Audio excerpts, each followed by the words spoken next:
Mr. Secretary, thank you for your positive remarks on the ROK-U.S. alliance.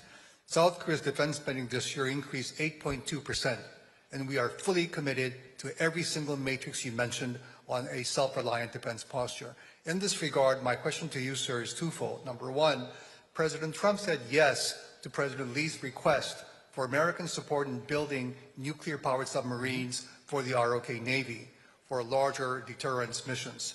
And number two, wartime OPCON transfer to the ROK within the next couple of years. Could you please enlighten the audience on these two aspects of the strong and stronger U.S. ROK alliance? Thank you. Thank you very much, Chung-min. This exchange highlights how the U.S.-South Korea alliance is evolving, with growing discussions around advanced military capabilities and greater operational responsibility for Seoul. But could these changes mark a new chapter in regional security? Watch the full response and share your thoughts in the comments. First on Korea, I see General Brunson is here, our commander, who does a phenomenal job there, ensuring that partnership is realized and deepened every single day. And I think it really does exemplify the kind of partnership, and that's why I led with the remarks about what South Korea has done.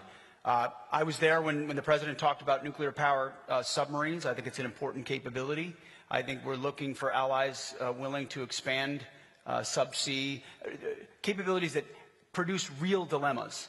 And I think that's what we recognize is that our undersea warfare capabilities is unmatched, substantially unmatched, and creates a lot of strategic dilemmas for potential adversaries wondering where we are and what our capabilities may be. Allies and partners seeking similar capabilities in their own defense and in regional stability makes a lot of sense to us. So I think when you're working with and talking to President Trump, someone who's willing to think outside the box and shake up sort of a stale view of what may or may not be possible, expand the Overton window, asks like that are important, and I think you'll see an acceleration in our willingness to come alongside countries that want to run quickly. Now, there's challenges, and how we get past them will require collaboration, but we're very much committed to that.